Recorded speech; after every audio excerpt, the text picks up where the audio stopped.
Olá pessoal, tudo bom? Eu sou o pastor Daniel. Hoje nós daremos aqui continuidade aos elementos parentéticos do livro de Apocalipse. Na aula passada nós finalizamos ali o entendimento e interpretação do anjo forte, que nós entendemos como fazendo uma referência ao Senhor Jesus Cristo. Hoje nós daremos continuidade a partir do capítulo 11 e falaremos das duas testemunhas de Deus. Antes de nós prosseguirmos aqui, eu quero só falar dois pontos para nós fecharmos a doutrina aqui do capítulo 10. Rapidamente, para nós entendermos algumas coisas aqui do capítulo 11, eu só quero fechar dois pontinhos aqui para nós encerrarmos a doutrina aqui do capítulo 10. Beleza? Lá no verso 7 do capítulo 10, vai dizer o seguinte, olha só.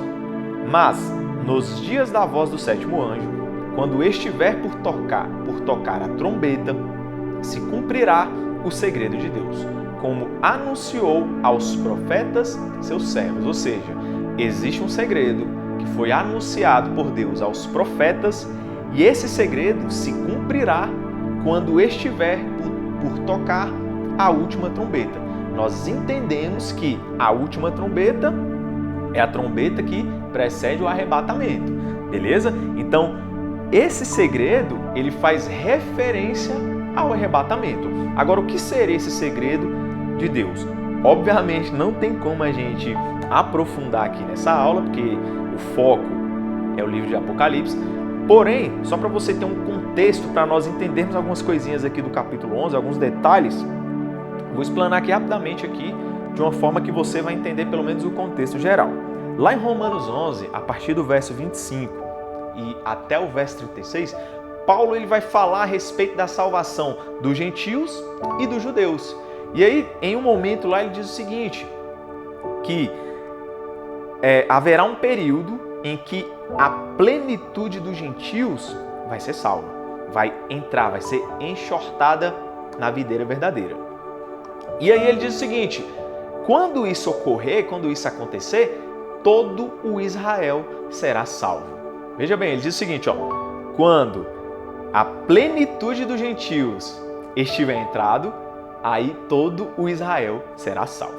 Para você se situar, ali quando Salomão entrega o reino para o seu filho, vem o sucessor de Salomão, ocorre uma divisão no reino de Israel. Essa divisão, ela ocorre por vontade de Deus, o próprio texto lá diz, depois você lê, pela vontade de Deus ocorre essa divisão, e aí nós temos o seguinte formato agora do povo de Israel. Nós temos a casa de Israel, formada por 10 tribos, encabeçada pela tribo de Efraim, e nós temos a casa de Judá, que são os judeus, encabeçada pela tribo de Judá e formada pela tribo de Judá e pela tribo de Benjamim. Essas duas tribos, você vai ver ali quando você estiver lendo o Antigo Testamento, a partir dessa divisão do reino, então nós temos Saul, Davi, Salomão. A partir do próximo rei já ocorre essa divisão. E aí nós teremos como se fosse duas nações. Beleza? Nós teremos duas nações. A casa de Israel e a casa de Judá. Povo de Israel, olha que interessante. E povo de Judá. Então, ocorre essa divisão. Como vocês veem bem lá no livro todos os livros dos profetas, né? Crônicas, reis, esses dois reinos, eles pecam muito contra o Senhor. E o que Deus faz? Espalha a tribo, a casa de Israel nas nações, e o povo de Judá, a casa de Judá, os judeus, eles vão para um cativeiro, passam 70 anos nesse cativeiro na Babilônia, e eles retornam para Jerusalém. Perceba que essas 10 tribos que formam a casa de Judá, elas não retornam. Deus espalha essas 10 tribos nas nações. Agora, por que Deus espalha as 10 tribos nas nações? Está lá em Oséias capítulo 1. Anote aí para você ler assim que terminar a aula. Lá em Oséias capítulo 1, você vai ver Deus dizendo o seguinte para o povo da casa de Israel, para as 10 tribos. Vocês não são mais o meu povo e eu não sou mais o seu Deus. Ou seja, Deus espalha a casa de Israel, formada por 10 tribos entre as nações. Por quê? Porque agora eles vão se tornar gentios. Então, a casa de Judá ela permanece sendo povo, por quê? Porque é de lá que vai vir a salvação. Jesus não diz isso? A salvação vem dos judeus. Então, o que ocorre aqui? Uma divisão do reino. Deus espalha 10 tribos, permanece com 2 tribos, que são os judeus. Então, é incorreto hoje afirmar, tanto teologicamente como biblicamente, é incorreto afirmar que judeus são o povo de Israel e que judeus são as 12 tribos de Israel. É incorreto afirmar isso. O que são os judeus? Os judeus são uma religião formada pela casa de Judá, que são apenas 2 tribos. Beleza? Então, esse segredo de Deus é a salvação de todas as tribos de Israel. Judeus que hoje não creem em Jesus como sendo Cristo. Então esse povo aqui, eles vão ser salvos ainda. E nós temos os gentios, que é a igreja. A igreja, ela já está em um processo de salvação. Ela já está em um processo de crer em Jesus, de ser novamente colocada na videira verdadeira que é Jesus. Então, a plenitude dos gentios é a igreja. E as 10 tribos que foram espalhadas, elas também fazem parte da igreja.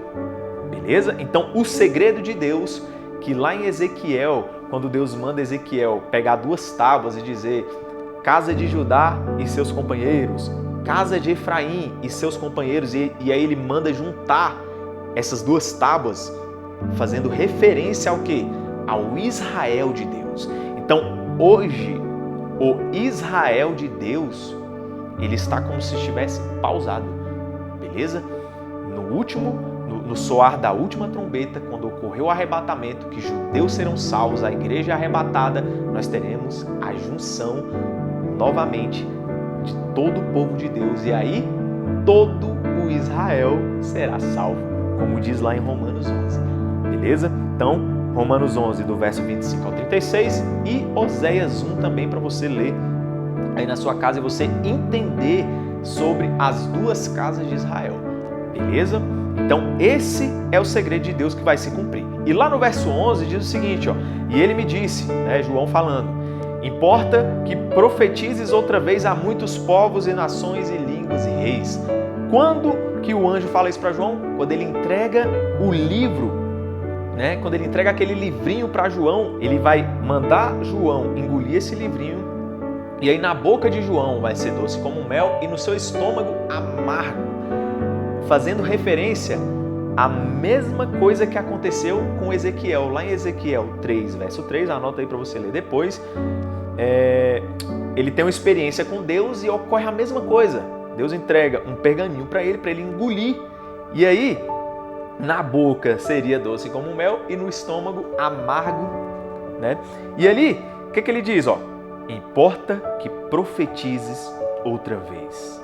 Veja bem, essa conexão com Ezequiel que é importante para nós entendermos um pouco das 2 testemunhas, beleza? Então, vai se cumprir o segredo de Deus, que é a salvação do Israel de Deus. O Israel de Deus é a casa de Judá e a casa de Israel. Lembrando que a casa de Israel faz referência aos gentios, que somos nós, que somos a igreja, beleza? E aí o anjo diz o seguinte, você vai ter que profetizar novamente, falando como se estivesse se referindo a Ezequiel. E aí nós entendemos o quê? Que é o espírito de profecia, O espírito de profecia que foi colocado na boca de João aqui, também foi colocado na boca de Ezequiel, beleza? Então vamos fazer uma leitura aqui do capítulo 11, para nós entendermos o contexto, e aí nós entramos comentando. E foi-me dada uma cana semelhante a uma vara, e chegou o anjo e disse, levanta-te e mede o templo de Deus. Esse templo de Deus aqui é aquele templo que ainda vai ser reconstruído. É o templo que nós entendemos como sendo um dos maiores sinais aí, do início da última semana. É aquele templo lá que é cheio de teoria da conspiração, que o povo quer reconstruir o templo. Então, esse templo aqui já é esse templo. Então, João está vendo esse templo construído e Deus está mandando medir esse templo. Levanta-te, mede o templo de Deus e o altar e os que nele adoram. E deixa o átrio que está fora do templo. e não o meça, porque foi dado às nações. Beleza? E pisarão a cidade santa por 42 meses. 42 meses são 3 anos e meio. Então aqui nós estamos dando início, nós estamos entrando nos últimos 3 anos e meio. O Bispo John aí, ele já comentou com vocês, já explicou para vocês, já ensinou a respeito da cronologia dos 7 anos, né, que o profeta Daniel entregou, Deus entregou para o profeta Daniel, ele escreveu. Então aqui a gente não vai entrar nesse período, né, porque já foi ensinado para você essa divisão de 3 anos e meio com 3 anos e meio, os primeiros 3 anos e meio paz, falsa paz, depois grande tribulação. Beleza? Então aqui está iniciando, está dando início à grande tribulação. E darei poder às minhas 2 testemunhas e profetizarão por 1260 dias vestidas de saco. Ou seja, essas 2 testemunhas elas vão profetizar durante esse período de grande tribulação, que são 1260 dias, que são 42 meses e que são 3 anos e meio. Então 3 anos e meio, 42 meses, 1260 dias, é tudo a mesma coisa, beleza?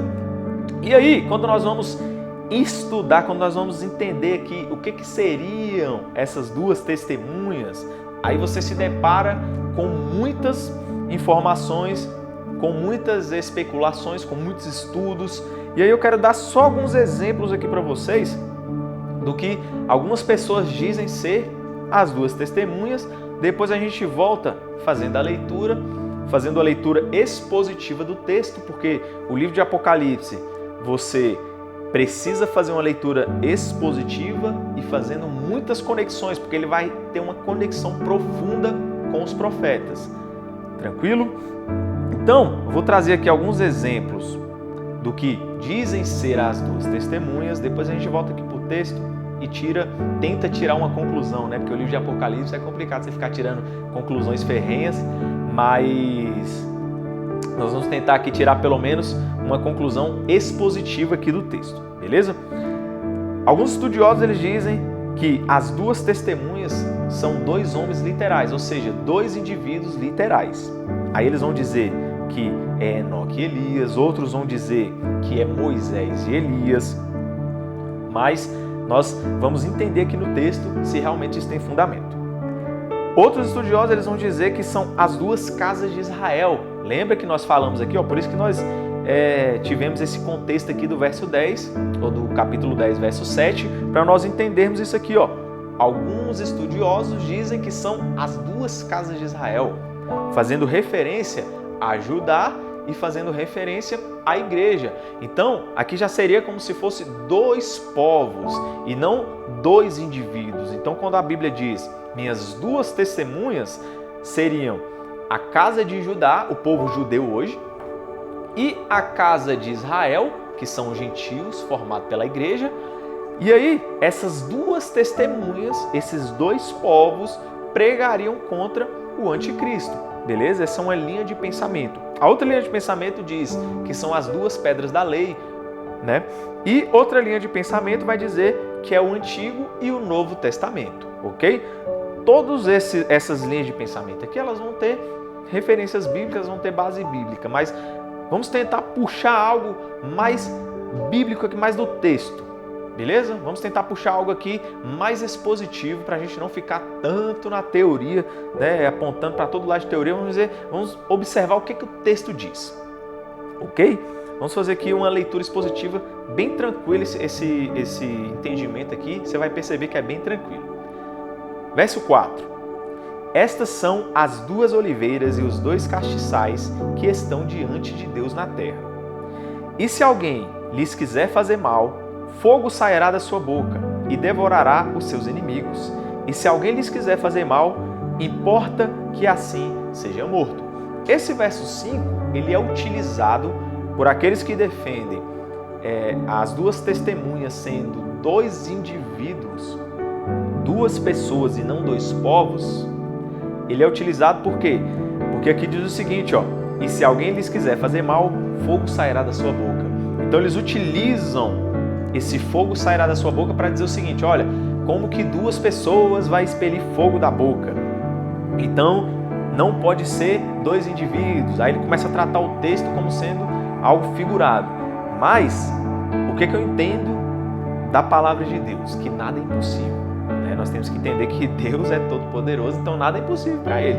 Se for para ser dois indivíduos, cuspindo fogo ali, saindo fogo da boca desses dois indivíduos, vai sair, meu irmão, vai sair. Ora, Deus criou os céus e a terra e não há nada impossível para Ele, beleza?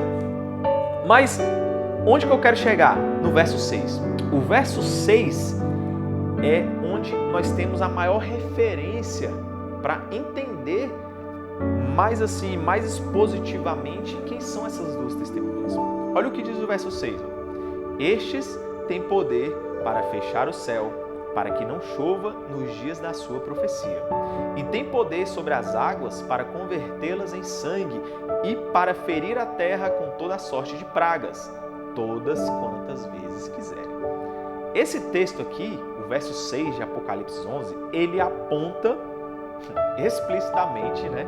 Assim, se você fez uma leitura básica da palavra de Deus, você já entendeu que ele está falando aqui de dois indivíduos. Quem são esses dois indivíduos? Primeiro, estes têm poder para fechar o céu, para que não chova nos dias da sua profecia. Qual foi o profeta que declarou com a sua boca que iria ficar sem chover? O profeta Elias. Então aqui o texto está fazendo referência explícita ao profeta Elias. Ah, mas não está escrito aí que é Elias. Basta você interpretar as demais passagens da palavra de Deus. Beleza? E tem outro detalhe interessante. O período de seca, ali quando Elias profetizou, foi de 3 anos e meio. Ora, 3 anos e meio são 42 meses, que são 1.260 dias. Olha a conexão.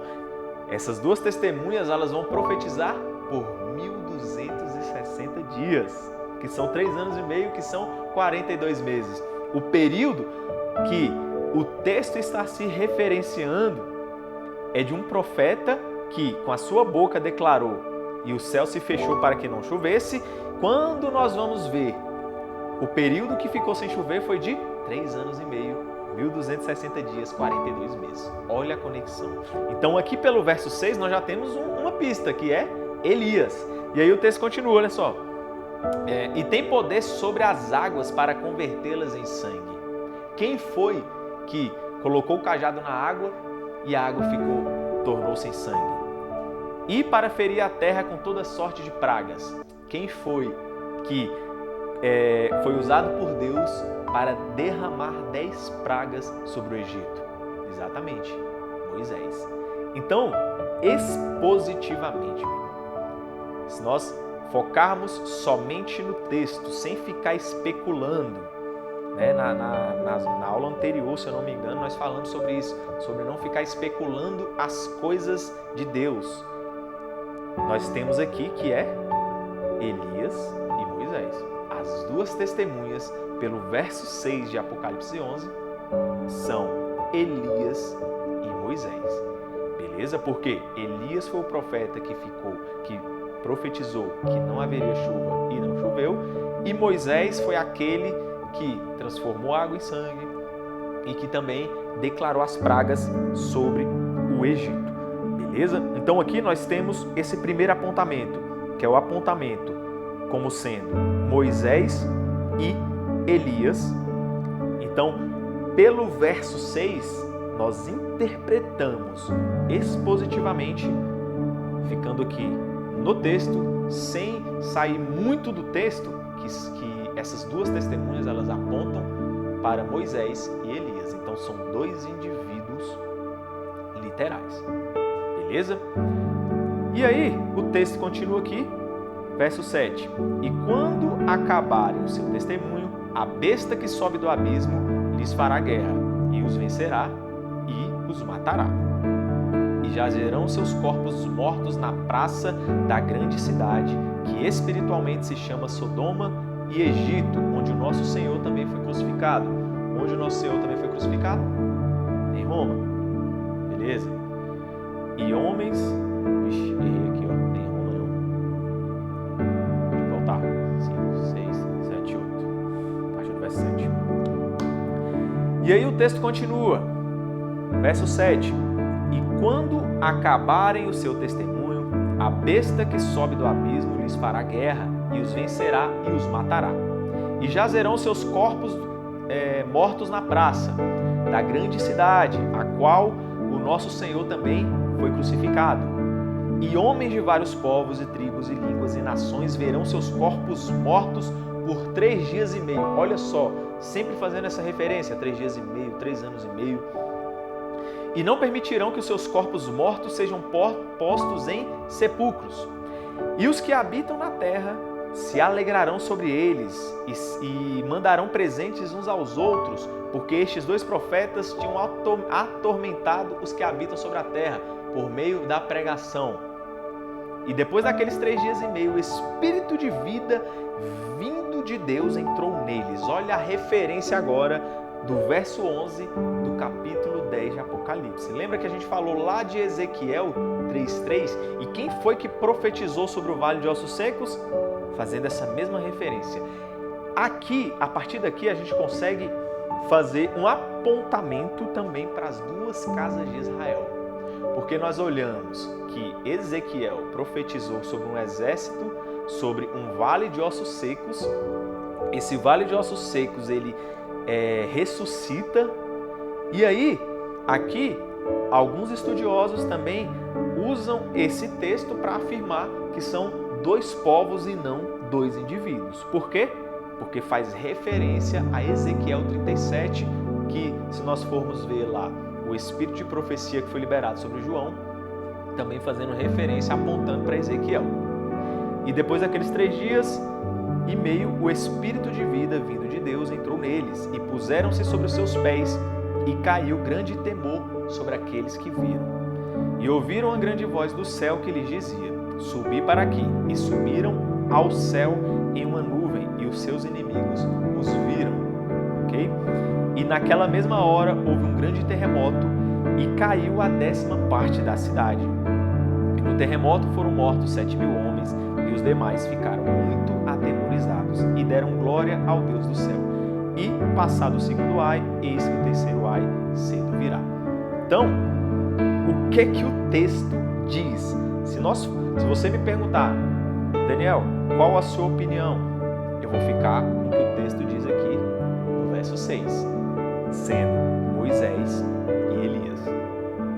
Por que pessoas dizem que é Enoque? Porque Enoque faz referência à igreja. Enoque foi arrebatado, a igreja também vai ser arrebatada. Então, são conexões que as pessoas vão fazendo.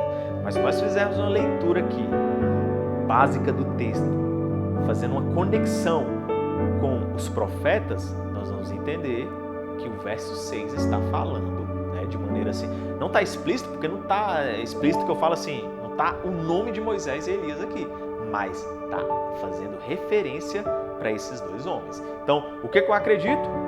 Que é Moisés e Elias por causa do verso 6. Porém, alguns estudiosos vão dizer que também são 2 povos por causa do contexto geral aqui, que fala que eles vão ressuscitar, aí utiliza o texto de Ezequiel 37, que está profetizando para um vale de ossos secos, só que aí também esse vale de ossos secos aí, outras pessoas já interpretam como sendo outras coisas, beleza? Como sendo ali o holocausto, como sendo também a ressurreição dos mortos quando Jesus voltar. Mas se nós ficarmos naquela leitura expositiva do texto, sem sair das 4 linhas da palavra de Deus, nós vamos entender aqui pelo verso 6 que é Moisés e Elias, beleza? Mas aí fica ao seu critério também estudar e tirar suas conclusões, belezinha? Mas o texto de Apocalipse 11, verso 6, nos dá uma referência grande como sendo Moisés e Elias, tá certo? Então, essa aí foi a nossa aula de hoje, espero que você tenha gostado. Na próxima aula nós vamos falar sobre a mulher, o dragão e toda aquela história lá do nascimento, do homem, será que é Jesus, será que não é? Na próxima aula nós vamos entender. Que Deus te abençoe e até a próxima aula. Beijo, beijo.